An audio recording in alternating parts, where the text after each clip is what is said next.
kencingnya gulam. Gulam itu bayi laki-laki atau anak kecil laki-laki. Ar-radhi, radhi artinya masih menyusu. Yundah baulul gulam. Hendaknya air kencing laki-laki itu dipercikkan. Ya, cara membersihkannya dipercikkan. Wa yuksalu baulul jariyah. Sementara untuk air kencing bayi perempuan dia dicuci, yuksal, ya diguyur. Ya, jadi beda dengan air kencing bayi laki-laki yang cukup dipercikkan, dicipratkan gitu. Nah, hadis ini menunjukkan bahwa sebenarnya kedua-duanya sama-sama najis, hanya saja untuk yang bayi laki-laki dia lebih ringan dibanding bayi perempuan. Namun ini terjadi kalau itu bayi belum makan makanan bayi secara wajar atau normal. Tapi ketika sudah memakan makanan bayi secara wajar dan normal, maka statusnya sama. Baik bayi laki atau perempuan statusnya sama kalau sudah makan. Wahada malam yat'ama. Ya, hal ini jika ya kedua-duanya belum makan. Maksudnya belum makan, belum usia makan makanan yang normal gitu. Fa'idha tu'ima, tapi kalau kedua-duanya sudah masuk usia makan, biasanya 6 bulan ke atas, maka gusila jami'an. Dua-duanya sama-sama dicuci sebagaimana mencuci najis begitu. Jadi nggak sekedar dicipratkan. Baik, lanjut. Yang kedua, madhi. Ya, air madhi. Ini juga disepakati kenajisannya. Apa itu? Itu cairan yang keluar dari kemaluan ketika syahwat. Baik laki-laki maupun perempuan. Ya, dijelaskan oleh Sayyid Sabiq dalam kitab Fiqh Sunnah bahwa ma'u abiyad, itu adalah air berwarna putih yang la biju yakhruju inda tafkir fil jima'i au indal mula'abah, yang keluar ketika memikirkan, berhayal, ya jima, atau ketika bercumbu. Waqad la yash'urul insan bi khurujihi. Nah, orang itu ketika mazinya keluar nggak berasa, nggak ada rasa apapun, ya kayak apa ya, rembesan aja gitu, kayak keringat keluar kan nggak ada rasa ya, ya kayak begitu aja keluar. Wa yakunu minar rajul wal mar'ah, hal ini dialami oleh laki-laki dan perempuan. Ila annahu minal mar'ati aksar, hanya saja ya perempuan mengalaminya, ya volume yang keluar dari perempuan lebih banyak dibanding laki-laki. Laki-laki sedikit keluar, kalau perempuan lebih banyak. Wa huwa najasun bitifakil ulama. Ini statusnya najis sepakat para ulama. Ya. Sehingga kalau ada apa, kain kita, celana dalam atau tangan kita kena dengan cairan itu, maka itu celana menjadi najis, harus dibersihkan. Nah, dalilnya dari mana status dia najis? Kita lihat di situ hadis Sahih Muslim. Ali radhiyallahu an berkata, kuntu rajulan madaan, aku laki-laki yang gampang keluar madhi. Ini bukan berarti Ali gampang syahwat, bukan. Maksudnya ini penyakit. Ya. Wa kuntu astahi, dan saya saat itu malu an as'alan nabi, untuk bertanya kepada Nabi alaihi salatu wassalam. Kenapa malu? Limakan ibnatihi, karena posisi anak perempuannya. Kenapa? Karena anak perempuan Rasul kan istrinya Ali. Berarti Rasulullah siapa? Mertuanya Ali kan. Kan menantu nanya kayak beginian ke mertua nggak enak gitu. Makanya dikatakan di situ astahi, aku malu. Ya enak nanya beginian begitu kan. Fa amartu al-Miqdad ibn al-Aswad, maka aku pun minta, ya tolong minta bantu kepada Miqdad untuk nanyain. Fasa'alahu, dia pun bertanya kepada Rasulullah alaihi salatu wassalam, lalu Rasul pun menjawab, yaksilu dzakaroh, hendaknya dia mencuci kemaluannya. Ah, ini menunjukkan najis sehingga harus dicuci. Ya, harus dicebok. Wa yatawadda, dan hendaknya dia berwudu. Nah, ini menunjukkan bahwa air madhi itu walaupun najis, dia bukan hadas besar, tapi dia hadas kecil, sehingga untuk membebaskan diri darinya tidak perlu mandi, tapi cukup dengan berwudu saja walaupun dia najis, ya. Taib, ini air madhi, ya, disepakati ke najisannya. Ya, selanjutnya silakan. Ya, air wadi itu cairan yang keluar dari kemaluan sesaat setelah kencing. Jadi setelah kita BAK, ngerasa udah selesai, ngerasa udah tuntas, kadang masih ada yang keluar sedikit, setetes mungkin atau 2 tetes sedikit. Ya, maka kita kalau buang air kecil itu jangan terburu-buru merasa udah kelar. Pastikan dulu. Ya. Nah, saya Sabik mengatakan wahwa ma'u abiyad sakhin yakhruju ba'dal bauli wa huwa najisun min ghairi khilaf. Wadi adalah air putih kental yang keluar setelah kencing. Itu adalah najis tanpa perselisihan pendapat para ulama. Ya. Nah, dan wadi ini sebagaimana madhi, dia statusnya hadas kecil, bukan hadas besar. Sehingga dia cukup dengan cebok dan wudhu saja. Aisyah radhiyallahu anha berkata, al-maniyu minhul ghuslu. Ya, kalau keluar air mani, maka gara-gara itu wajib mandi. Ya, baik laki-laki atau perempuan. Ya, perempuan pun juga ada maninya. Hanya saja memang ya berbeda dengan laki-laki. Ya, laki-laki keluarnya memancar sementara perempuan tidak. Wal madhiyu wal wadiyu, sementara madhi dan wadi yutawaddau minhuma.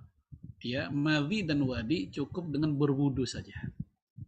Ya, jadi madhi yang sebelumnya dengan wadi ini sama-sama hadas kecil. Ya, dihilangkannya dengan cara cebok saja. Lalu kemudian menghilangkan kondisi hadas kecilnya bukan dengan mandi tapi dengan wudu. Ya. Ini ya, saya rasa juga jelas, dan juga min ghairi khilaf, tidak ada perbedaan pendapat para ulama. Ya. Baik, lanjut yang keempat, muntah atau al-qai'u, muntah. Para ulama juga sepakat tentang kenajisan muntah, khususnya ketika muntah tersebut atau makanan yang keluar lagi itu sudah masuk ke perut, udah bersentuhan dengan isi lambung kita, usus kita, yang di dalamnya tentu juga ada kotoran, gitu. Sehingga ketika dia muntah, maka dia najis. Bahkan ada yang sampai mengatakan mughallazoh, najis berat. Yang para ulama perdebatkan adalah kalau itu muntah belum sempat ketelen, itu makanan belum sempat ketelen, seperti orang yang tersedak atau gumoh anak kecil, ya, maka mayoritas mengatakan kalau seperti itu baru nyampe di leher, baru nyampe di tenggorokan atau kerongkongan, ya lalu dia muntah, maka yang kayak gitu belum dikatakan najis. Jadi batasan najisnya muntah itu ketika dia sudah masuk ke rongga perut, ya, sudah masuk ke lambungnya, begitu. Baik, jemaah sekalian, ini pun juga disepakati kenajisannya tentang muntah, ya, kecuali yang gumoh tadi, yang mana jumhur mengatakan itu tidak najis. Selanjutnya, ya, bangkai. Bangkai umumnya itu najis. Apa sih bangkai definisinya? Lihat yang paling bawah. Ya, wahia al-haywan alladzi tufarikuhul hayah biduni dzakah, yaitu hewan yang lenyap kehidupannya alias mati dengan tanpa disembelih. Itu bangkai, gitu aja. Terlindas, ketabrak, diadu ayam mati misalnya, atau jatuh, tercekik, kejepit. Termasuk juga yang disembelih nggak syar'i. Kayak kurban kemarin, misalnya ya kali ada orang yang nyembelih nggak syar'i. Yang dipotong bukan bagian yang seharusnya, tapi dipotong bagian tengkuknya. Wah, ini para fuqaha ya mengatakan ini nggak benar. Ya. Atau hanya terputus satu saluran. Ya, ada 3 saluran di leher itu. Darah, pencernaan, dan pernafasan. Ya, yang putus hanya 1, itu tidak sah. Minimal 2, syukur-syukur 3, itu ideal. 2 udah sah. Tapi kalau 1 tidak sah. Apalagi nggak ada yang putus. Hanya melukai bagian kulit dan daging luarnya aja. Akhirnya mati juga, tapi karena bukan putusnya saluran tadi, tapi karena kehabisan darah. Makanya kayak gini, bangkai. Itu definisinya. Baik, status najisnya bangkai itu diambil dari surat Al-An'am ayat 145. Kita lihat, ya, kul la ajidu fima uhiya ilayya muharraman. Katakanlah, tiadalah aku peroleh dalam wahyu yang diwahyukan kepadaku sesuatu yang diharamkan ala ta'im bagi orang yang makan, yata'amuhu yang dia makan, illa ayakuna maitatan, kecuali yang haram itu adalah mayit. Mayit itu maksudnya bangkai. Au damman masfuha, atau darah yang mengalir, yang mengucur. Au lahma khinzir, atau daging babi. Fa innahu rijsun, ini adalah kotor. Rijsun, ya, kata para ulama tafsir seperti Imam An-Naisaburi, rijsun artinya najasun, yaitu najis. Nah, sehingga ini menjadi dasar yang begitu jelas dan tegas tentang bangkai. Kambing mati, bangkai, najis dipegang. Diharamkan juga untuk memakannya. Ayam mati, najis dipegang. Ya, kalau kita megang secara langsung kulit dengan kulit, nggak pakai sarung tangan, maka dianjurkan kita cuci tangan. Begitu. Ya, dan hewan-hewan lainnya. Nah, apakah ada pengecualian? Ada. Silakan dibuka slide selanjutnya. Ya. Lagi? Lanjut. Nah, pertama, bangkai ikan dan belalang. Uhilla lakum saydul bahri wa ta'amuhu mata'al lakum. Dihalalkan bagimu binatang buruan laut, ya, yaitu ikan dan semua yang di air. Ya, cumi, apalagi udang. Ya, di saat kita beli di pasar kan udah dalam keadaan mati, udah bangkai. Dan para ulama sejak masa tabi'in mengatakan as-samak mafbuh. Ikan itu sudah otomatis tersembelih. Walaupun kita nggak menyembelih, tapi ketika dia sudah kita angkut ke darat dan dia mati, itu otomatis tersembelih. Itu dalam riwayat Imam Bukhari dikatakan demikian, as-samaku masbuh. Ikan itu sudah otomatis tersembelih. Ya, ikan dan belalang pengecualian. Mana hadis dalil tentang belalang? Kita lihat di hadis Ibnu Umar. Rasul mengatakan, "Uhillat lakum maitatan wa damman." Dihalalkan buat kalian 2 bangkai dan 2 darah. Fa'amal maitatan, yang dimaksud 2 bangkai adalah falhut wal jarod, ikan dan belalang. Wa ammad damman, adapun 2 darah, fal kabid wat tihal, yaitu hati dan limpa. Ya, kalau di kita hati dan limpa ini maksudnya apa? Jeroan, ya. Jadi dalil bolehnya makan jeroan dari sini. Ya. Baik, Bapak Ibu sekalian, a'azanallahu wa iyyakum. Ini bangkai yang dikecualikan yang pertama, A. Yang B, silakan dilanjutkan lagi. Bangkai manusia, mayit, jenazah. Baik muslim dan non-muslim. Ya. Mayit muslim, Rasul dalam hadis Bukhari, asar Bukhari dari Ibnu Abbas, al-muslim la yanjus hayyan wala maitan. Seorang muslim itu enggak najis fisiknya, badannya, kaki, tangan, rambut, semuanya enggak najis. Yang najis kan kotornya aja. baik dalam keadaan dia hidup hayyan wala mayitan, atau dalam keadaan matinya jenazahnya, itu tetap suci. Sehingga ya kalau kita nyentuh jenazah ya itu suci, nggak perlu wudhu lagi atau kita cuci gitu ya, itu bukan najis.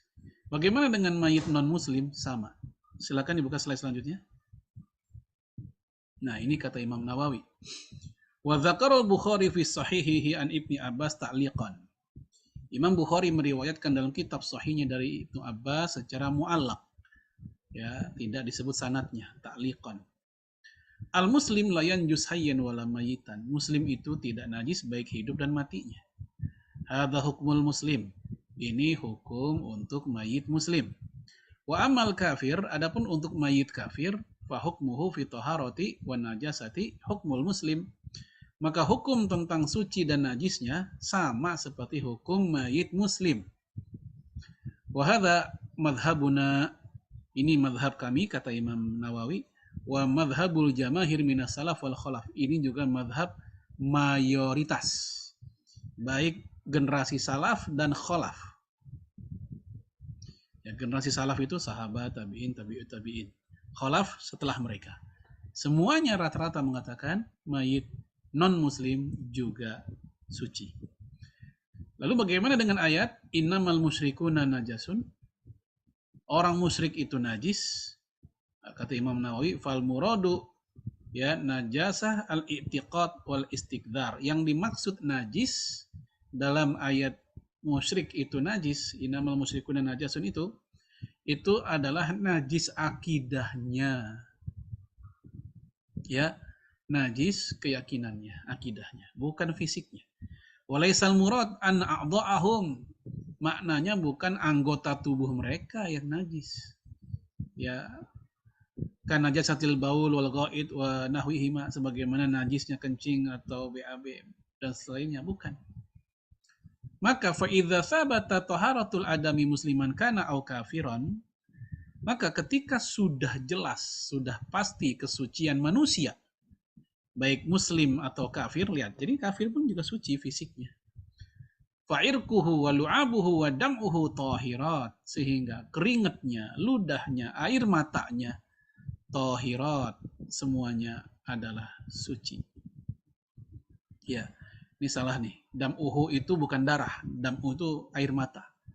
Yaitu di terjemahan ditulis darah, harusnya air mata. Sawa'un kana muhdisan, baik si orang itu dalam keadaan hadas, muhdisan, au junuban atau lagi junub, au haidon atau lagi haid, au nufasa atau ya sedang nifas, maka fisik mereka, tubuh mereka suci. Yang hadas itu kondisi mereka lagi hadas, tapi fisik mereka ya orang suci. Maka ketika istri haid disentuh oleh suami ya nggak ada masalah, walaupun istri lagi hadas besar.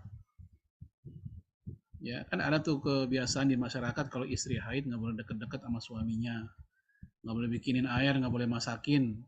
Itu keyakinan yang tidak memiliki dasar. Bahkan kalau kita telusuri itu merupakan kebiasaan non-Islam. Anas bin Malik cerita orang Yahudi itu kalau istrinya lagi haid dikucilkan, nggak mau deket-deket, ngajak makan bareng juga enggak. Nah beda dengan Nasrani, istrinya lagi haid pun digauli juga. Ini dua-duanya ekstrim. Maka Rasul berkata kepada Anas, if'alu kulla syai' illan nikah. Lakukan apa saja kepada istrimu yang sedang haid kecuali digauli. Nah jadi tengah-tengah tuh, nggak sampai seperti orang Yahudi yang mengucilkan, tetap kita interaksi seperti biasa. Namun tidak sampai juga digauli sebagaimana Nasrani, itu terlarang. Itu pertengahannya Islam. Baik, ini tentang bangkai yang dikecualikan. Ya, lanjut lagi. Darah mengalir. Karena darah ada juga yang nggak mengalir. Seperti apa? Darah nyamuk pas lagi sholat kita tepok, refleks, keluar darah. Atau mohon maaf di hidung kita sedang ada jerawat, kita sujud lupa nih, mungkin saking semangatnya akhirnya pecahlah jerawat itu, keluar darah walaupun hanya satu tetes misalnya. Bukan yang kayak begitu.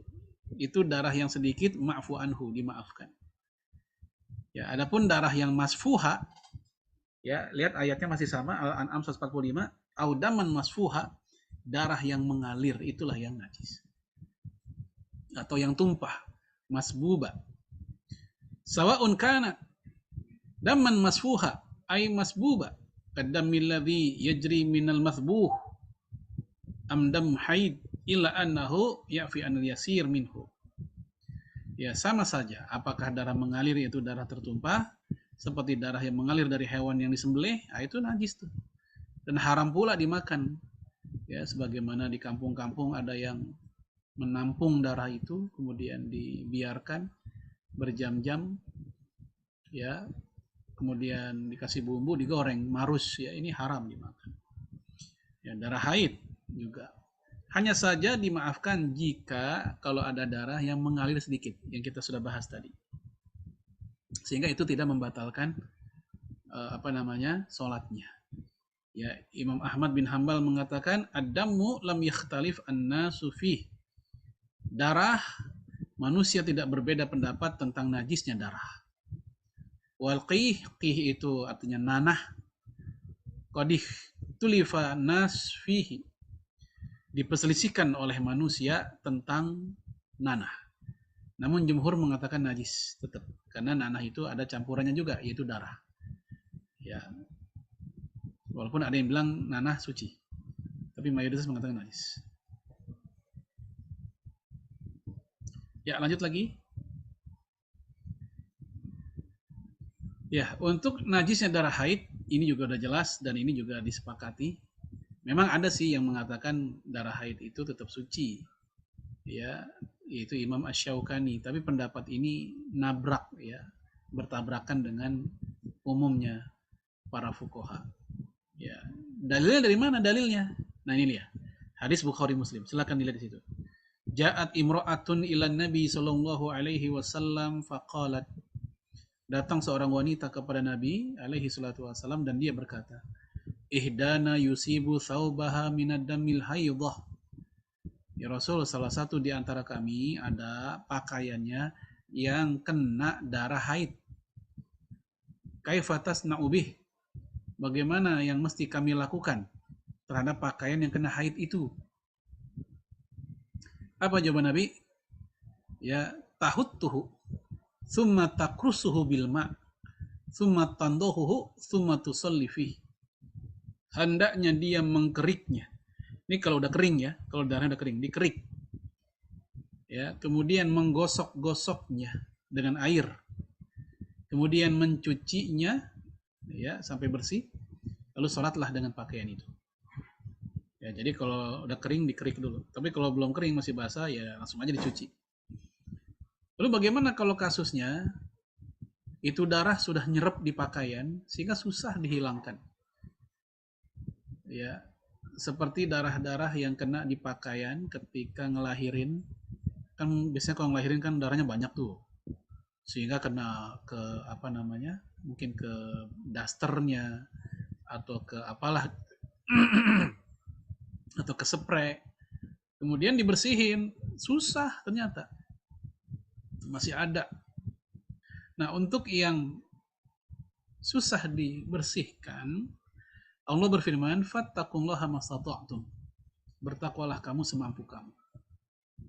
Kalau memang segala upaya udah kita lakukan buat menghilangkan bekas-bekasnya tapi nggak hilang juga, maka itu berdasarkan ayat tadi, fattaqullaha mastata'tum. Ya, semampu kita. Kalau nggak apa-apa. Kalau nggak bisa hilang juga nggak apa-apa. Ya, itu dimaafkan. Baik. Kemudian di sini darah yang dimaafkan ada tambahan tadi, ya, bahwasanya dalam hadis Imam Bukhari diceritakan, ya, darah bisul, darah nyamuk, darah yang masih menyisa pada leher bekas sembelihan, urat, daging, tulang, periuk, bahkan kaum muslimin dalam hadis Sahih Bukhari dikatakan, ya, dia tetap sholat dengan keadaan masih terluka-luka pasca perang Badar. Ya, kenapa? Karena nggak bisa dihindari, namanya orang perang pasti ada luka dan mereka tetap wajib sholat kan. Nah, karena nggak bisa dihindari, ya mereka tetap berdarah.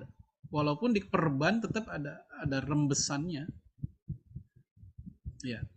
Imam Zakaria Ansori mengatakan ya bahwasanya idza qalna, ya kalau seandainya dikit, ya al-kathir mubtil.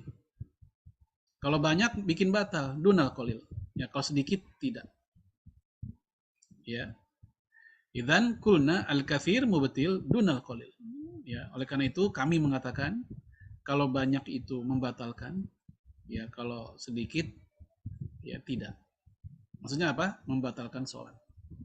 Gitu. Misal kalau lagi sholat nih, tadi kita refleks nepok nyamuk, keluar darah sedikit. Itu kata Imam Zakaria Ansori itu tidak apa-apa. Ya lanjut lagi. Daging babi, ingat daging babi. Kita nggak bicara kulit dan bulu, daging babi. Ya, najisnya daging babi juga disepakati oleh para ulama. Adapun selain daging seperti kulit dan bulunya, ternyata terjadi khilafiyah. Ya, kalau waktunya cukup kita akan bahas juga nanti. Dalilnya adalah di Al-An'am ayat 145 tadi. Yaitu di kalimat aulahma khinzir atau daging babi, laham kan daging. Fa innahu rijsun, ini najis. Maka demikian para ulama mengatakan. Ya, apa artinya aulahma khinzir fa innahu rijsun? Yakni najasan haraman, najis dan haram. Ini kata Imam Abdul Hasan Al-Mawardi. Ya, ini disepakati. Dan bukan hanya kenajisannya, tapi juga keharamannya. Bahkan ini masuk kategori najis yang berat, begitu. Lanjut lagi. Yang ke-8, binatang jalalah. Ini juga disepakati kenajisannya. Mungkin Bapak Ibu pernah dengar ya, apa jalalah? Itu hewan yang kalau makannya makan kotoran. Makan rutinnya ya, itu kotoran. Pagi, siang, sore. Ya, dengan alasan supaya gemuk. Sehingga struktur tubuhnya tersusun atas makanan najis. Termasuk kata para ulama yaitu hewan pemakan bangkai. Ya, itu juga masuk kategori jalalah. Wal jalalatu hiya allati ta'kulul udhrah. Binatang jalalah adalah binatang yang makan kotoran. Minal ibil wal baqar wal ghanam wad dujaj. Ya, baik unta ke sapi, kambing, ayam, ya atau itik, ya wa ghairiha atau yang lain-lain. Pokoknya kalau dia makanannya kotoran terus-menerus, bukan cuma sekali doang ya, tapi terus-menerus, itu jalalah. Hatta yataghayyar riha, sampai aroma ya mereka, aroma tubuh hewan tersebut berubah, nggak normal. Bau lah gitu. Maka yang kayak begini, dia menjadi binatang jalalah. Terus gimana dong solusinya? Solusinya adalah ya kita lihat di situ dikurung, dipisahin dulu. Dikasih makan secara normal dan wajar pakannya. Ya, kalau ayam ya kasih dedek, beras. Kalau ikan ya kasih makanan ikan yang standar. Kalau lele kasih sayur-sayuran, itu cepat besar itu. Tapi kalau makanannya kotoran manusia atau kotoran hewan, maka jalalah ini. Haram dimakan dan haram najis disentuh. Ya. Dalilnya kita lihat itu. Nuhiya an rukubil jalalah. Kami dilarang menunggangi binatang jalalah. Ya, menunggangi berarti apa? Ini kan bisa dialami oleh hewan tunggangan. Entah unta, entah kuda, kalau makanannya kotoran jadi jalalah dia. Ya, kalimat ini kami dilarang menunggangi itu menandakan dia najis. Ya, dalam riwayat Ibnu Umar, solusinya adalah dipisahkan selama 3 hari dan diberi makan normal ya 3 hari supaya struktur tubuhnya normal lagi. Kalau lebih dari 3 hari ya itu lebih bagus. Ya. Baik. Lanjut. Ya, lagi. Kemudian kotoran dari hewan yang tidak dimakan dagingnya. Karena hewan kan ada dua nih. Ada hewan yang dimakan dagingnya, ayam, kambing, bebek, apalagi ya, sapi. Dengan hewan yang tidak dimakan dagingnya, ya babi, anjing, ya atau hewan-hewan yang memang bukan hewan yang layak dimakan gitu ya, harimau, singa dan seterusnya gitu ya. Nah, para ulama membedakan itu. Untuk hewan yang dagingnya enggak bisa dimakan, maka kotorannya dan kencingnya najis. Sepakat itu. Ya, Imam Ad-Damiri, lihat di situ dalam kitab An-Najm Al-Wahaj, qabulu ma la yu'kal lahmuhu najasun bil ijma. Ya, kencing hewan yang tidak boleh dimakan dagingnya, dikencing dari hewan yang tidak boleh dimakan dagingnya adalah najis menurut ijma. Nggak boleh. Sepakat ini. Maka dulu beberapa tahun yang lalu ada rame-rame seorang ustadz di video mengatakan kencing dan kotoran kucing itu suci. Maka pendapat ini menabrak ijma. Ya, tetap najis tuh kucing. Ya, kotoran dan kencingnya. Tapi sekarang kita masuk di yang tadi sempat ditayangkan, yang diperselisihkan sekarang di PPT yang satu lagi, yang sebelumnya, ya PPT yang saya share tadi siang, yang sempat tadi di share ditayangkan duluan tadi.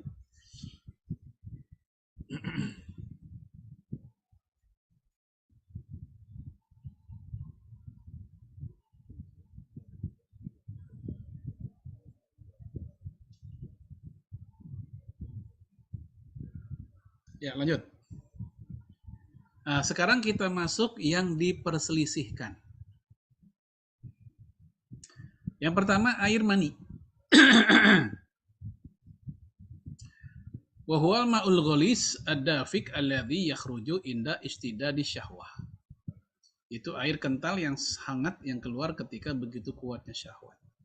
Ya, baik di laki maupun perempuan. Cuma kalau tadi sudah saya sebut, kalau perempuan tidak memancar. Ya, dan darinya menjadinya anak tuh dari situ. Sementara wadi dan madhi tidak. Ya. Kemudian ini juga ada penjelasan tambahan kalau buat laki-laki. Ya, kemaluan menjadi lemas setelah keluarnya dan seterusnya. Ya, ini udah jelas lah ya. Nah, untuk air mani ini ternyata terjadi perbedaan pendapat para ulama. Sebagian mengatakan suci, sebagian mengatakan najis. Lihat di slide selanjutnya. Ya, ini sudah saya buatkan seperti ini supaya gampang. Ya. Hanafi mengatakan najis. Maliki mengatakan najis. Dalilnya hadis Bukhari Muslim. Yaitu ketika Aisyah mencuci pakaian Rasul yang di dalamnya ada bekas mani. Maka oleh Aisyah dicuci bagian itu. Nah, hal itu dicuci menunjukkan dia najis. Sebab kalau nggak najis ya didiemin aja kan gitu. Baik. Sementara Syafi'i mengatakan suci. Hambali mengatakan suci. Kenapa? Karena dalam hadis dikatakan air mani itu sama seperti ingus dan ludah. Kamu cukup mengelapnya dengan sehelai kain atau dedaunan. Dan kata Imam Syafi'i, dari air mani inilah tercipta para nabi dan rasul. Kalau dibilang najis ya mereka najis dong. Lalu bagaimana dengan hadis ini? Hadis yang barusan yang Aisyah mencuci pakaian Rasul yang ada maninya. Kata dua mazhab ini, hal itu bukan berarti najis. Ya, sesuatu yang dicuci bukan berarti sesuatu itu mengandung najis. Contoh gini, ya ibu-ibu lagi makan nih, jilbabnya keguyur sama kuah ketupat, kuah bakso. Pasti dicuci kan, nggak mungkin didiemin. Tapi apakah berarti kuah bakso itu najis? Kan enggak. Yang nggak enak dilihat aja kan. Maka air mani yang dicuci oleh Aisyah itu, kata mazhab Syafi'i dan Hambali, itu tak mengindikasikan dia najis. Tapi memang selayaknya dibersihkan karena memang sesuatu yang tidak pantas gitu. Jadi bukan karena dia najis. Sayyid Sabiq mengatakan, lihat yang paling bawah, dhahaba ba'dul ulama ilal qauli binajasatihi. Sebagian ulama mengatakan bahwa ya air mani itu najis, ya. Wa zahir, namun pendapat yang benar, annahu tahir, dia suci. Nah, jadi Sayyid Sabiq sendiri mengatakan yang lebih kuat adalah air mani itu suci. Walakin, tetapi yustahabu ghusluh. Tetapi tetap disunahkan untuk mencucinya. Ya, walaupun itu kotor, tetap ya walaupun dia nggak najis tetap disunahkan buat dicuci. Idza kana rotban, kalau memang dia masih basah. Ya, kemudian wafarkuhu wa ingkana ya bisan, dan dikerik kalau dalam keadaan kering, begitu. Lanjut.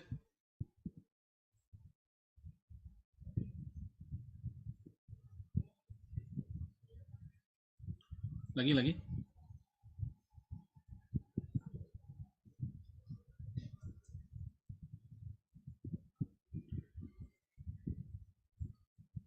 Silakan dibuka di slide selanjutnya.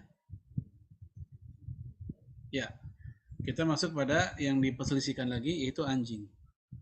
Hanafi mengatakan bulu, kulit, dan kuku ini suci. Ingat-ingat, bulu, kulit, dan kuku ini suci. Yang najis mana? Liurnya. Kalau kotoran dan kencingnya udah pasti ya, itu sepakat. Udah kita bahas tadi di bagian disepakati. Kalau kotoran dan kencingnya itu sepakat. Nah, bagi Hanafi, liurnya najis, tapi untuk bulu, kulit, dan kuku tidak. Sehingga kalau anjing bolak-balik di masjid, bagi mereka nggak ada masalah. Seorang muslim megang-megang anjing, bagi mereka nggak ada masalah. Yang penting jangan liurnya. Maliki bahkan lebih lagi. Bagi Maliki, liur pun juga suci. Semuanya. Kecuali kotoran dan kencingnya. Ya. Lalu bagaimana dengan hadis yang menceritakan atau memerintahkan agar kita mencuci bejana yang telah airnya diminum oleh anjing? Kata golongan Maliki itu sifatnya ta'abudi. Apa ta'abudi? Peribadatan, ngikutin aja udah, bukan karena itu najis. Tugas kita adalah ngikutin apa kata Nabi. Pokoknya kalau ada anjing, idza walago al-kalbu fi inai ahadikum, jika seekor anjing minum di bejana kalian, faksil sab'a marrat, cucilah 7 kali.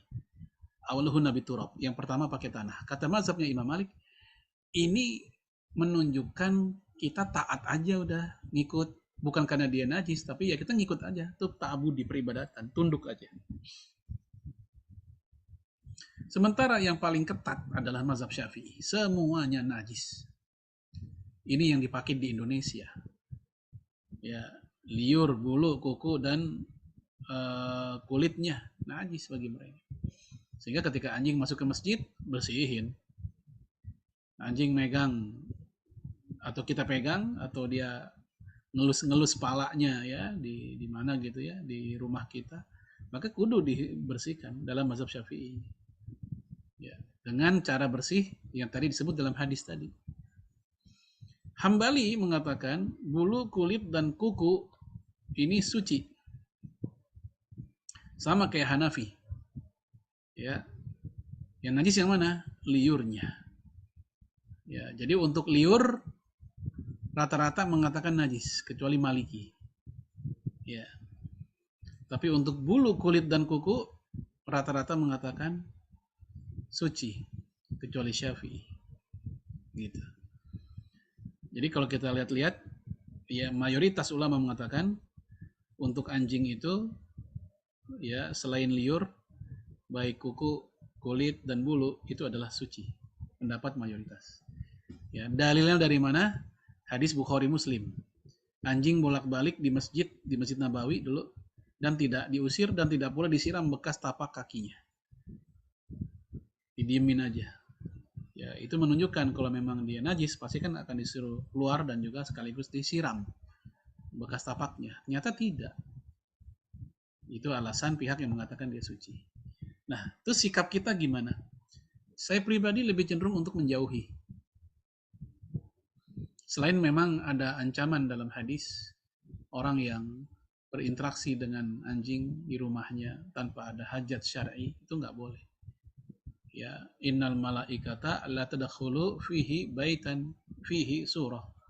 Ya, bahwa malaikat itu tidak akan masuk baitan fihi surah, ke dalam rumah yang di dalamnya ada patung wal kalb dan juga anjing. Hadis Abu Daud. Gitu.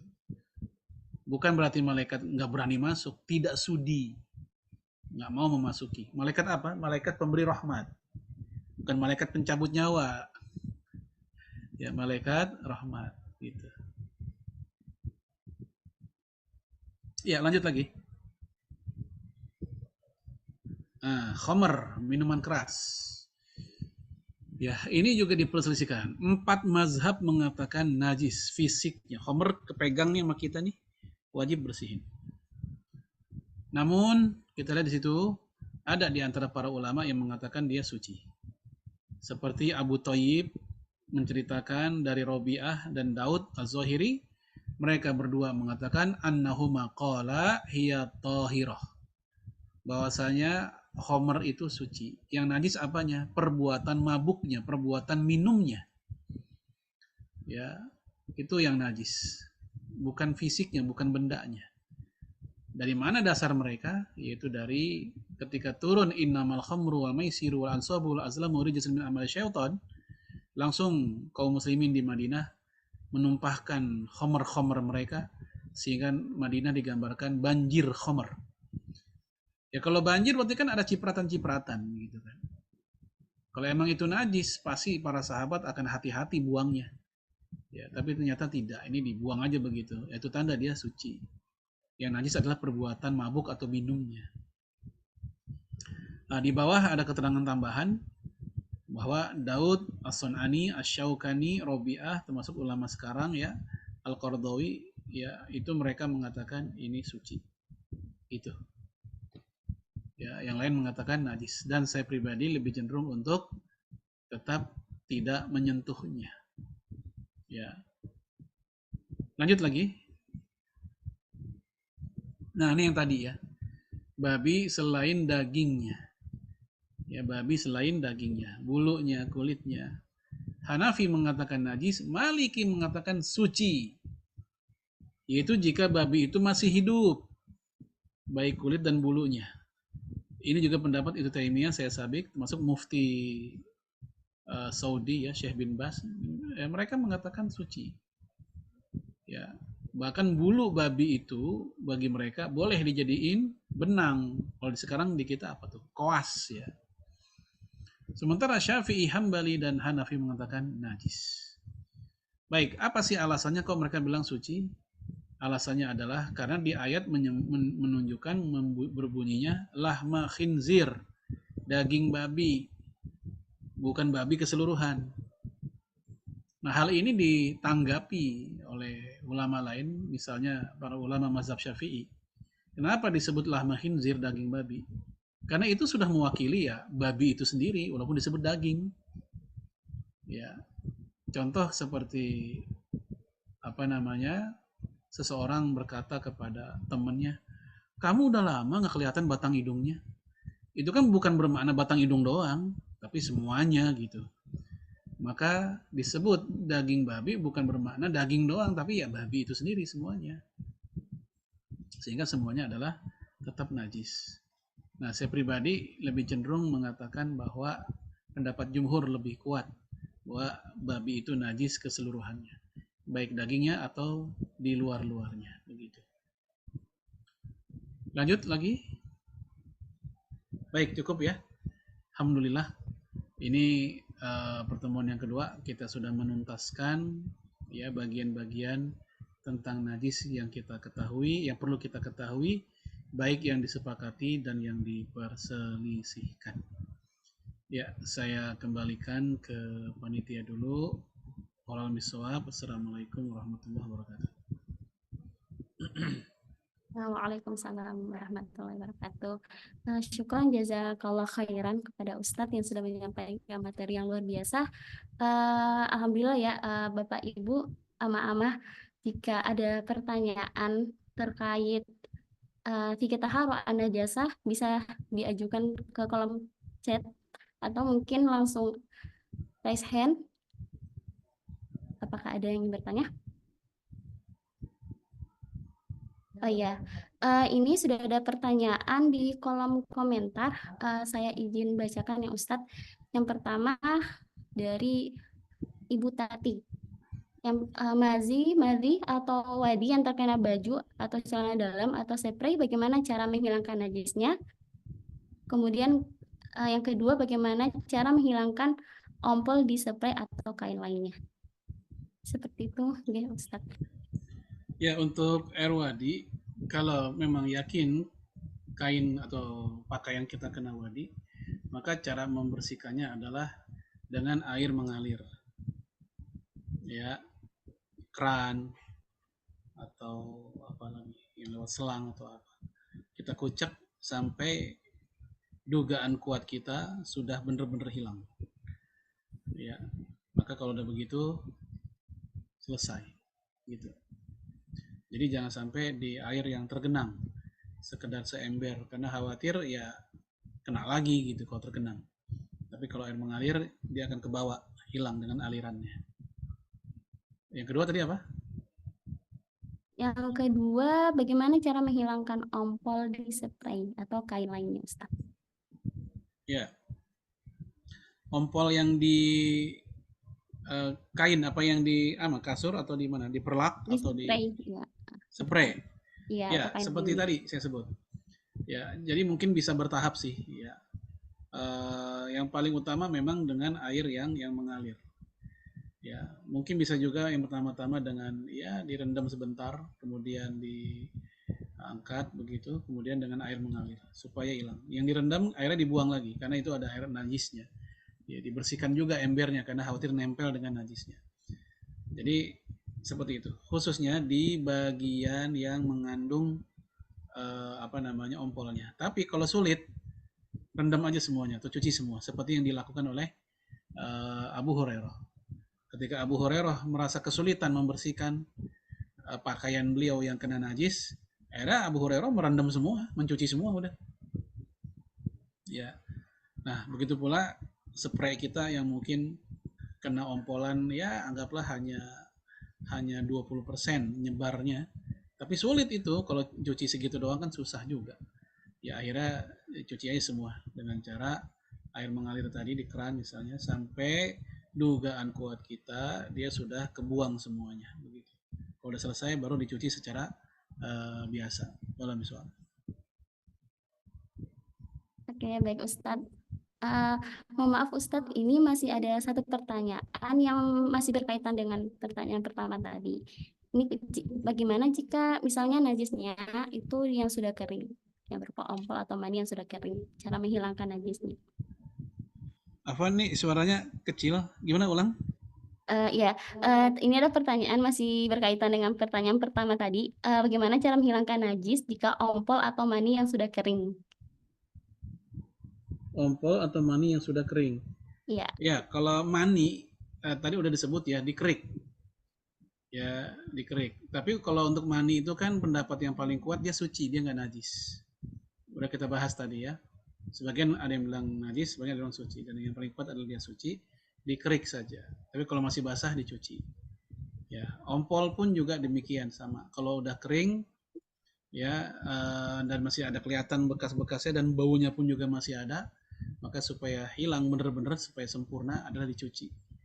Ya, karena dia masih ada menyisahkan jejak tuh baik baunya atau juga ada warnanya gitu kan, maka hilangkan dengan cara mencucinya dan bisa dibarengi dengan sabun atau minyak wangi setelah itu di bagian terakhirnya gitu. Kalau misal Ya, baik, baik. Seperti itu ya, Bu, jawaban dari Ustadz. Semoga bisa menjawab. Kita beralih ke pertanyaan selanjutnya. Ini dari Ibu Rahma. Bagaimana hukumnya ketika menggunakan alat dapur atau makan saat kita menginap di apartemen di negara yang mayoritas non-Muslim? Dan kita tidak bisa melakukan sama khawatir bekas dan kita tidak bisa melakukan sama khawatir bekas masak babi seperti itu. Baik. Rasul pernah ditanya oleh Abu Sa'labah Al-Khusyani, nahnu fi ardi qaumi ahli kitab. Kami tinggal di negeri kaumnya ahli kitab.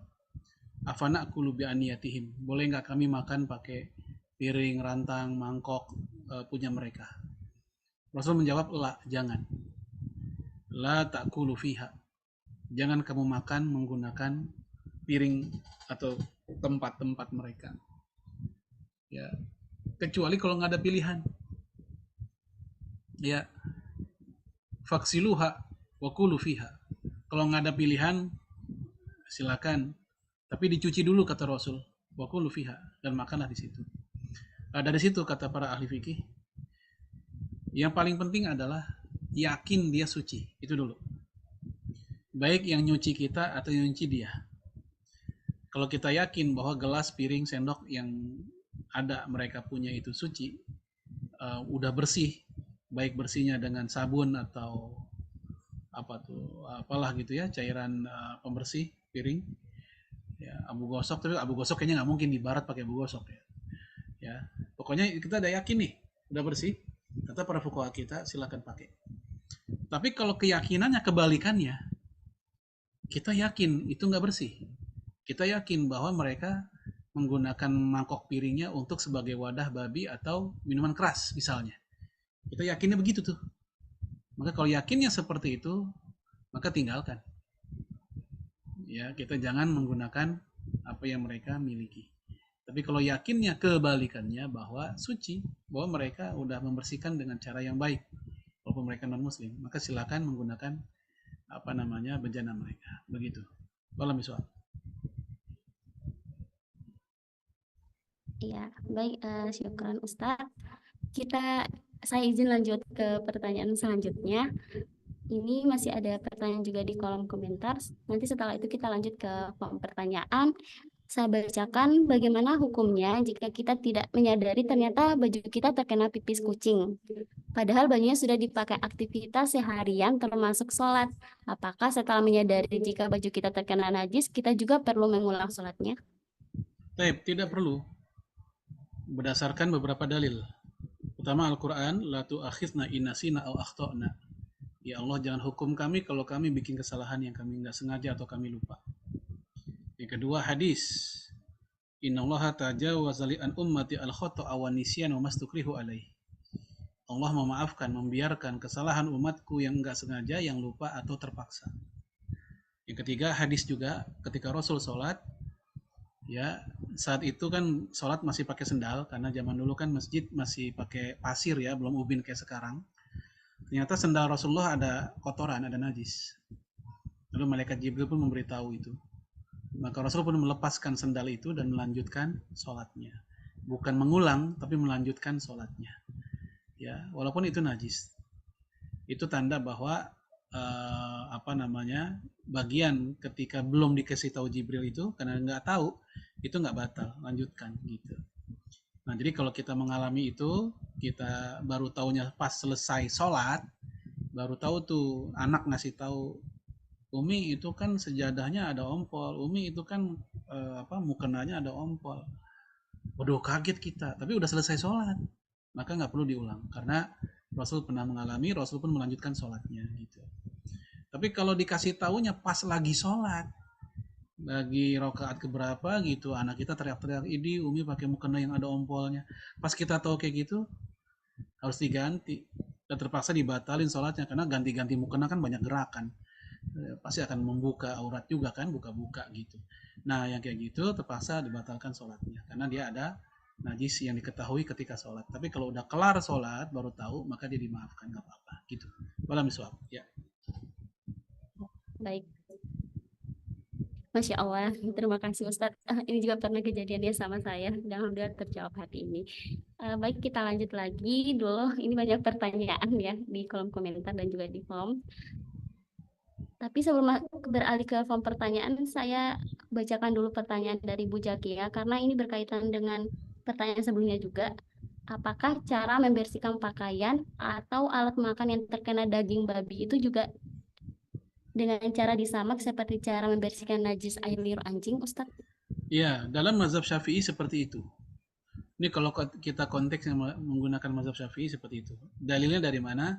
Yaitu dengan kias aula. Anjing dengan cara seperti itu. Sementara babi yang lebih parah najisnya, maka lebih layak untuk dilakukan seperti itu. Begitu.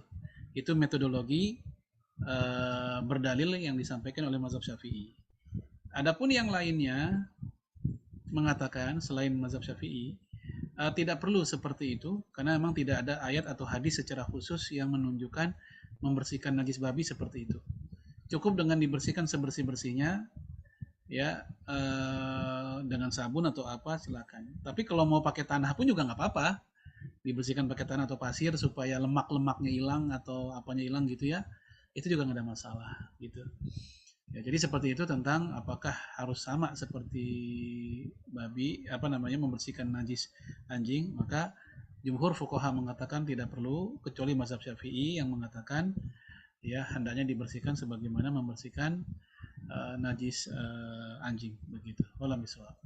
Ya, lanjut lagi kalau ada.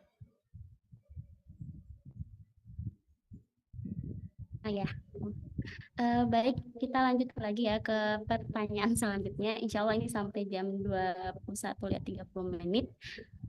Pertanyaan di form pertanyaan ini terkait dengan laundry ya Ustadz. Bagaimana kalau kita melaundrykan pakaian kita ke tempat umum, sementara di tempat tersebut kita tidak tahu bagaimana cara mereka mencucinya.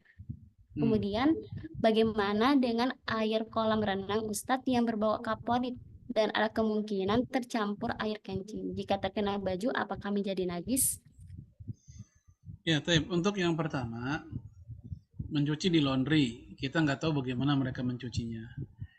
Kita tidak dibebani untuk menyulitkan diri sampai sejauh itu. Kalau si pelakunya, si tukang laundrynya muslim dan muslimah, ya, dan di daerah yang juga mayoritas muslim, maka dugaan kuat kita ya zonnur rajih istilah para ulama, ya kita menduga kuat kita bahwa dia pun nyucinya baik-baik saja lah gitu, tidak dengan cara yang aneh-aneh ya, sebab kita juga dilarang untuk akhirnya memberatkan diri, sama seperti saat kita beli makanan ke warteg, mau beli ayam ya, kalau kita berpikir ini motongnya gimana, itu kan menyulitkan diri sendiri ya.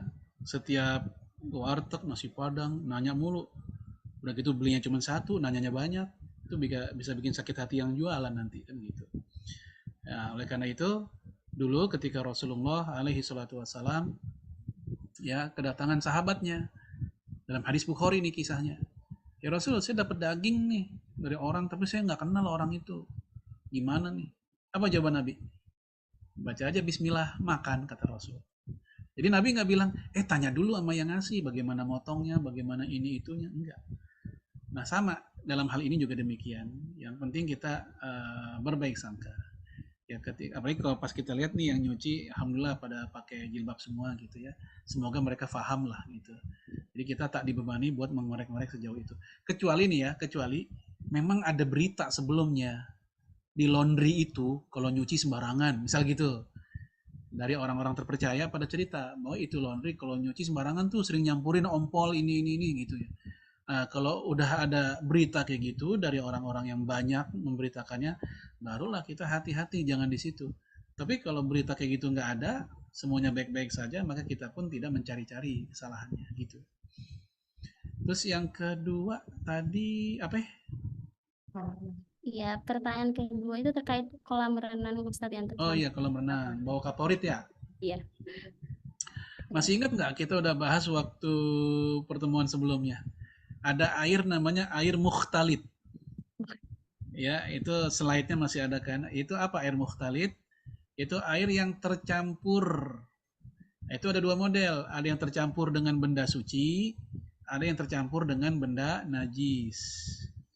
Untuk air yang tercampur dengan benda suci itu pun dibagi dua lagi, yaitu tercampur dengan benda suci yang enggak bisa dihindari seperti kecampur sama lumut, kecampur sama ganggang, oleh daun jatuh, oleh apalagi tuh ya, kayak gitu deh ya.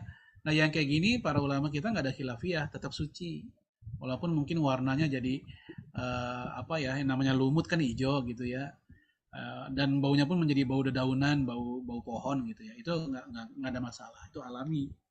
Yang kedua, tercampur benda suci yang tidak alami, yang ada peran manusia di situ seperti kejatuhan busa sabun, kejatuhan busa sampo, atau tadi kaporit itu ada peran manusia. Nah, yang kayak gini kembali kepada tiga hal. Jika ada yang berubah salah satu dari tiga hal, rasa, warna, dan baunya, aromanya, maka dia tidak boleh untuk bersuci. Walaupun itu suci, tapi dia tak mensucikan.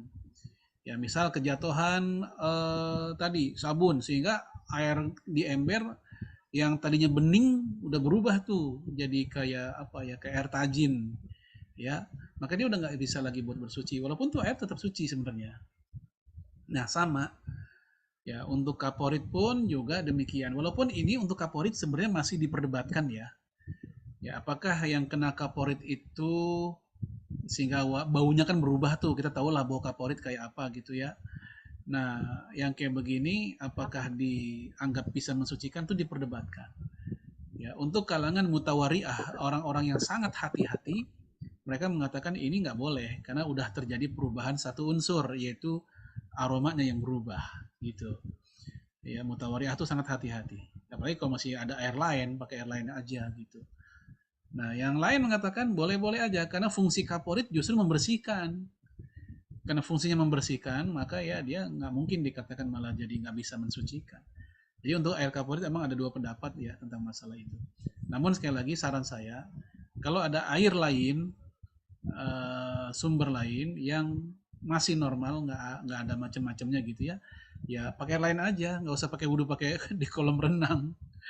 Karena khawatir ya namanya kolam renang kan udah gatel khawatirnya, terus juga banyak perenang yang nggak bertanggung jawab pada kencing di situ diem-diem gitu kan. Nah, udah mendingan pakai yang lain aja gitu kalau miswak ya.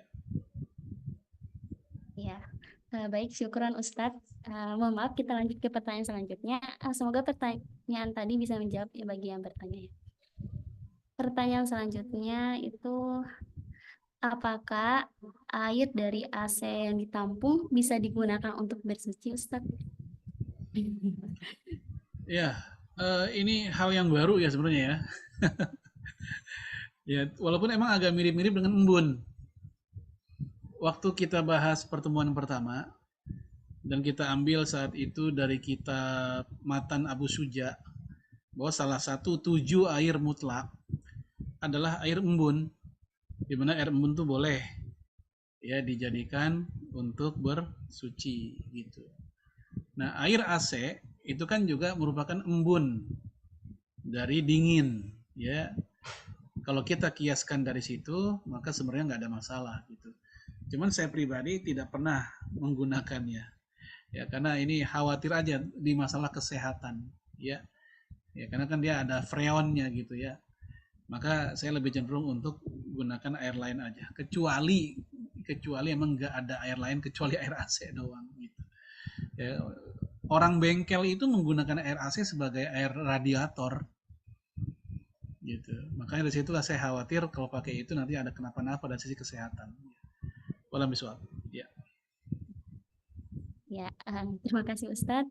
Mohon maaf, lanjut lagi ke pertanyaan selanjutnya. Yang pertama, ini bagaimana cara menjaga kesucian atau terhindar dari kekhawatiran najis saat buang air di toilet umum, Ustadz? Ya, pertama sebelum kita BAK BAB ya, kita pastikan dulu kita sebor dulu, siram dulu sebanyak-banyaknya. Sebersih-bersihnya, saya nggak bilang sebanyak-banyaknya lah ya, sebersih-bersihnya. Sudut-sudutnya, pojokannya semua, klosetnya gitu. Supaya semua najis yang tersisa barangkali bekas orang itu udah bisa hilang, udah bisa terbawa semua ke lubang.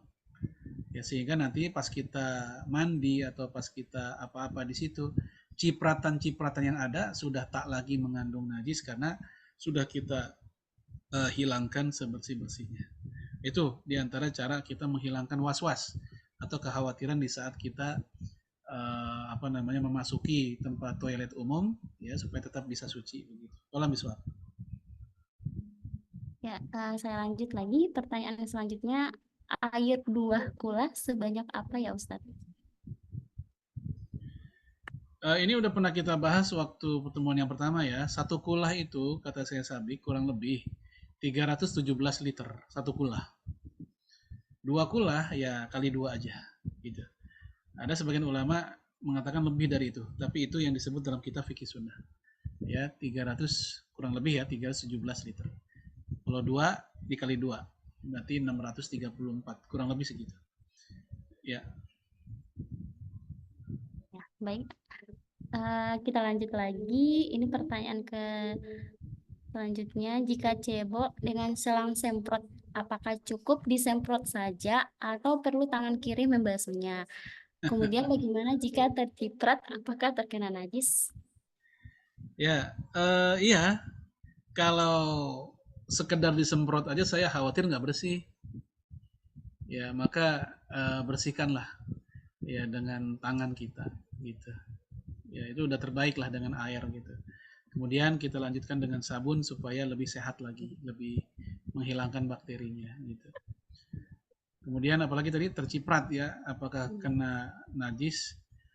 Eh, Tergantung nih cara kita nyiramnya gimana gitu.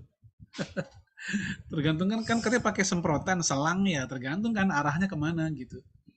Apakah arahnya ke depan, arah ke belakang kan gitu tergantung kan. Sehingga nanti cipratannya kan bisa kita kira-kira kemana arahnya, sehingga kita bisa tahu bahwa kita nggak kena gitu. Maka saran saya kalau kita habis, mohon maaf, BAB, BAK, selesai cebok, itu jangan langsung kelar gitu, siram-siram lagi, termasuk badan kita. Ya, siram bagian belakang, siram bagian depan lagi, karena khawatir cipratan-cipratan itu masih ada gitu. Ya, itu saran saya begitu. Wallahualam bishawab. Ya. Baik, Masya Allah ya, pertanyaan-pertanyaan yang diajukan sangat relevan ya dengan kondisi kita. Gitu. Sebagai jaga-jaga kalau kedepannya dihadapi dengan situasi seperti itu. Ya, baik, kita lanjut lagi ya. Izin Ustadz, ini masih banyak pertanyaan. Eh, ini ada titipan pertanyaan, bagaimana dengan wanita yang keputihan Ustadz? Apakah keputihan itu najis? Bagaimana ketika wanita yang keputihan kemudian mengenai celana? Bagaimana saat mau sholat? Sebelum wudhu harus dibersihkan dulu atau hanya ganti celana? Atau harus ganti celana? Kemudian apabila menggunakan pentiliner, semacam pembalut kecil, cukup diganti pentilinernya? Bagaimana baiknya Ustadz tentang terkait ini? Ya, keputihan bahasa Arabnya rutubah. Ya, rutubah. Dan ternyata umumnya para ulama mengatakan itu masuk kategori najis ya. Dhahaba jumhur al-fuqaha ila najasati rutubah. Ya, mayoritas ahli fikih mengatakan bahwa rutubah itu najis. Karena dia masuk kategori apapun yang keluar dari dua lubang. Baik kubul dan dubur, apapun yang keluar dari situ, baik benda cair atau angin atau padat, semuanya najis. Gitu. Adapun Abu Hanifah dan sebagian ulama Hanabilah mengatakan keputihan itu suci. Ya. Nah, ada pula yang memberikan rincian. Kalau keputihan itu keluarnya berasal dari apa namanya dinding saja, dinding kemaluan bagian luar, maka itu bukan najis, itu sama seperti keringat saja itu. Ya, itu ada yang merinci seperti itu. Namun saran saya, kalau keputihannya masih normal atau wajar, maka bersihkan. Kita ambil pendapat yang hati-hati. Itu najis menurut jumhur ulama. Tapi kalau keputihannya sudah menjadi penyakit dan menyulitkan, seperti yang dialami oleh ibu-ibu hamil biasanya, udah sangat menyulitkan kalau dia, aduh ini gimana gitu ya. Nah, yang seperti ini ya kalau dia ambil pendapat yang bilang najis, nggak ada masalah dalam rangka raf'ul haraj, menghilangkan kesulitan buat dia. Begitu. Wala miswak. Ya. Ya, baik. Terima kasih banyak Ustadz. Semoga permasalahan-permasalahan wanita seperti itu bisa lebih dipahami oleh kita. Baik, kita lanjut lagi. Ini ada pertanyaan lagi dari chat Zoom. Bagaimana hukumnya ketika sholat tiba-tiba ada kucing lewat dan duduk di sajadah kita? Khawatirnya di kaki atau badannya tuh ada najis Ustadz. Apakah sholat kita sah atau dibatalkan dan ganti sajadah? Ya, kalau masih khawatir alias belum yakin, belum pasti, ya kita tidak perlu khawatir. Ya, lanjutkan saja kita sholat. Kalau dia lewat, dia tidur gitu. Sebagian ulama ada yang mengatakan yang jadi masalah sebenarnya bukan itu, tapi khawatir rontoknya bulunya. Ya, rontok bulu kucing, kemudian tertinggal bulu-bulu itu di sejadah atau di mukena kita. Nah, itu tuh ada para ulama yang mengatakan najis. Apa dalilnya? Yaitu hadis yang berbunyi maquti aminal bahimah wahiyah hayah fahiyah mayyitah. Ya, apa-apa yang terpotong ya dari hewan yang masih hidup, maka potongannya itu adalah bangkai. Maka ketika kucing bulunya copot dan kucing itu masih hidup, maka bulunya itu adalah bangkai. Itu dari situ dalilnya. Tapi mayoritas ulama mengatakan bulu kucing yang rontok itu tetap najis. Apa tetap suci, mohon maaf. Sehingga nggak ngaruh apa-apa, bila silakan aja. Dari mana dalilnya? Dalam hadis Abu Daud, Rasulullah pernah menggendong kucing. Kemudian membawa itu kucing ke tempayan ya dan meminumkan air tempayan itu ya jadi kucingnya dipegang gitu supaya minum gitu ya. Dan yang namanya gendong-gendong kucing ya pasti ada bulu yang copot dan Rasul melakukan hal itu. Kalau emang itu najis, copotannya pasti Nabi orang pertama yang menghindar. Maka ini menjadi dalil bagi jumhur bahwa dia tidak najis. Adapun hadis yang tadi itu bukan membicarakan kucing tapi bahimah. Ya, bahimah itu biasanya hewan-hewan ternak ya, berupa unta, sapi begitu, bukan kucing gitu. Taib. Ya, itu tentang masalah kucing. Wala miswak. Ya. Iya. Cukup? Baik, kita lanjut lagi. Oh, masih ada? Mohon izin Ustadz, masih ada 2 pertanyaan lagi. Iya, iya. Yang pertama, bangkai adalah najis dan haram dimakan. Apabila bangkai tersebut disentuh tangan, apakah artinya tangan terkena najis meskipun tidak ada zat yang menempel di tangan, Ustaz? Iya. Najis itu sesuatu yang kalau kena tubuh kita maka kita mesti membersihkannya. Gitu aja. Ingat teori yang pertama, definisi yang pertama tadi. Untuk kita awal mulai tadi. Sehingga apapun yang bernama najis, bangkai ke, air kencing ke, kotoran manusia ke, atau apa, kena tangan kita misalnya, maka kita punya kewajiban mencucinya. Gitu. Ya, walaupun nggak ada yang tersisa lah di tangan kita dari bangkai tersebut. Tangan kita masih bersih gitu, tapi kita sempat megang bangkai itu. Maka tetap kita dianjurkan mencucinya karena ada sentuhan dengan najis. Gitu. Walau miswab, ya. Baik, pertanyaan terakhir Ustadz. Apakah kotoran hewan yang dimakan dagingnya statusnya suci? Misalnya air kencing unta yang dikenal bisa untuk pengobatan. Mayoritas ulama mengatakan demikian, kecuali mazhab Syafi'i yang mengatakan tetap najis. Ya, dari mana dasar mayoritas ulama itu? Kok air kencing hewan yang mana hewannya boleh dimakan kayak unta, sapi atau apa kok boleh gitu ya? Tetap suci.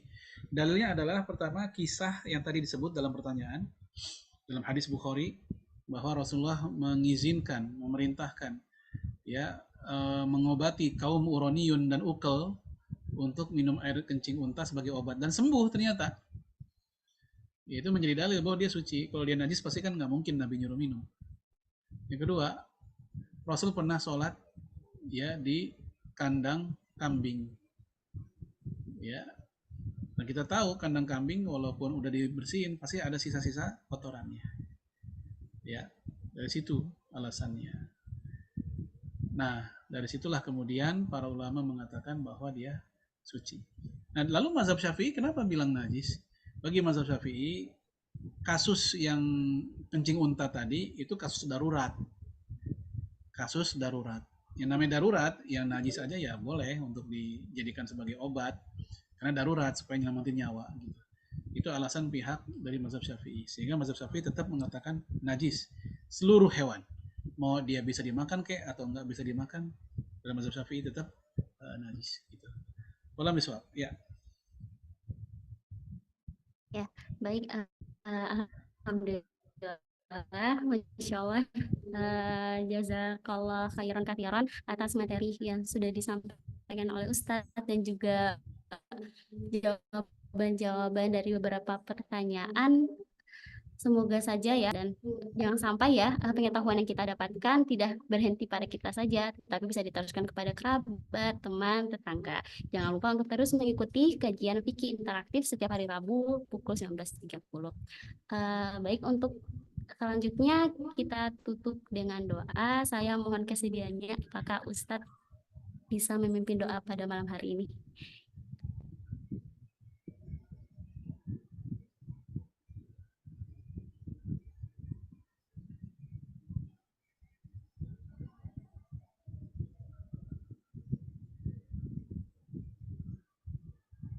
Kita doa dulu ya. Ya, Ustadz. Kita istighfar dulu. Astaghfirullahalazim min kulli dhanbin azim wa natubu ilaih. Hamdan syakirin, hamdan na'imin, hamdan yuwafi ni'amahu kafi'u mazidah ya rabbana lakal hamdu kama yanbaghi li jalali wajhikal karim wa azimi sultanik. Allahumma salli wa sallim ala nabiyyina Muhammad wa ala alihi wa sahbihi ajma'in. Allahumma taqabbal minna salatana wa qiyamana wa siyamana wa jami'a ibadatina ya mujibas sa'ilin. Rabbana la tuzigh qulubana ba'da idh hadaitana wa hab lana min ladunka rahmah innaka antal wahhab. Rabbana hab lana min azwajina wa dhurriyyatina qurrata a'yun waj'alna lil muttaqina imama. Allahumma ansur ikhwanana al-mujahidin fi Palestin. Allahumma ansur ikhwanana al-mazlumin fi Palestin.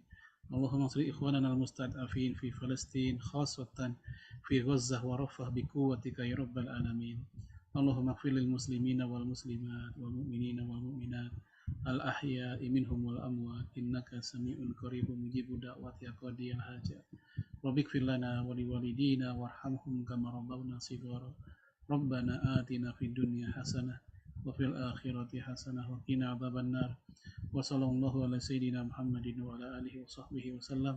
Subhanaka rabbil izzati amma yasifun wa salamun alal mursalin walhamdulillahi rabbil alamin.